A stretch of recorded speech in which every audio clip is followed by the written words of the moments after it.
Sunugal24.net, l'information à sa juste valeur, c'est ici même, Sunugal24.net. Bonjour et bienvenue sur votre site d'information générale Sunugal24.net à la une des informations de ce mercredi 28 août 2019. Sunugal24. PDS Saint-Louis, Mayoro Braya a toujours foulé aux pieds les instructions de Maître Wade en s'alliant avec Macky Sall. Confirmé par Maître Abdoulaye Wade comme le patron des Bleus dans le département de Saint-Louis, Mayoro Faye a fait convoquer une assemblée générale de la fédération départementale pour donner les bonnes nouvelles aux militants. Lors de cette rencontre, il n'a pas loupé Ahmed Faye Braya, le souteneur de Macky Sall, lors de la dernière présidentielle. Selon lui, Braya a rejeté les instructions du secrétaire général national en s'alliant à Macky Sall. Mais alors il dit que le PDS a tourné la page des drôles de figures et que le parti s'engage à se reconstruire à Saint-Louis et ailleurs dans l'unité, la solidarité, la justice et la fraternité. Mayoro Faye est d'avis que celui qui est mieux placé pour diriger le PDS est Karim Wade.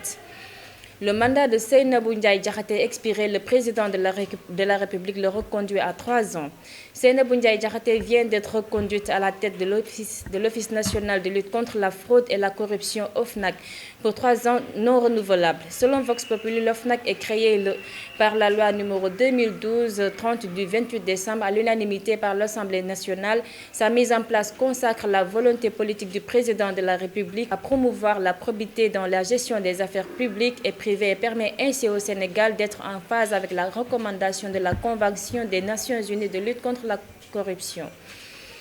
Trafic de nationalité, le frère du présumé cerveau identifié arrêté. Abdul Ahad Agne, le présumé cerveau identifié est l'archiviste de la direction des affaires civiles et du Sceau d'après Libération. Un mandat d'arrêt international a été lancé contre Abdul Ahad Agne. Aboubakri Agne, frère du mis en cause, est tombé et placé sous mandat de dépôt par le juge du premier cabinet. Les nommés Amer Al-Ahmar, syrien, Mohi Alboni, syrien, Nabil Ouizani, sénégalais, Ahmed Bakour, syrien et Ali Fawaz, libanais, ont été également placés sous mandat de dépôt. Ils sont tous poursuivis pour association de malfaiteurs, contrefaçon des sceaux de l'État, faux et usage de faux et écriture publique authentique, blanchiment de capitaux. Aliou Sall déchargé par le procureur sur l'affaire Petrotim. Aliou Sall est déchargé par le procureur et ne fait l'objet d'aucune poursuite judiciaire selon l'Observateur.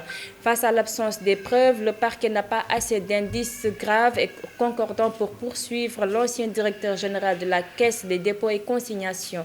La division des investigations criminelles a bouclé son enquête sur l'affaire Petrotim pour laquelle Aliou Sall est accusé d'avoir perçu des pots de vin d'un montant de $250 000, soit 150 millions de francs CFA.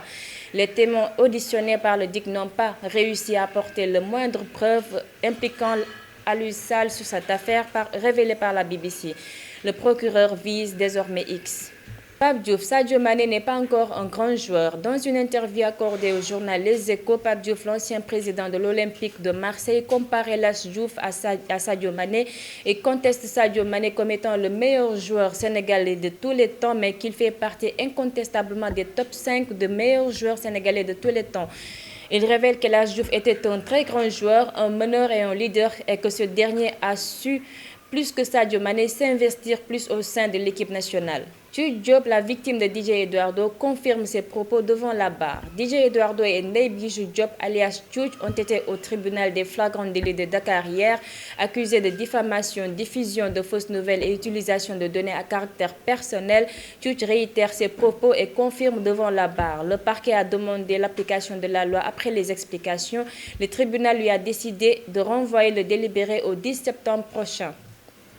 Top 14 des plus belles Sénégalaises qui explosent Instagram. Voici le top 14 par ordre descendant des plus belles filles sénégalaises Instagrammeuses très suivies et qui font le buzz partout ailleurs à découvrir. C'était tout pour cette édition de ce mercredi 28 août 2019. Mesdames et messieurs, nous vous donnons rendez-vous très prochainement et vous souhaitons un excellent après-midi.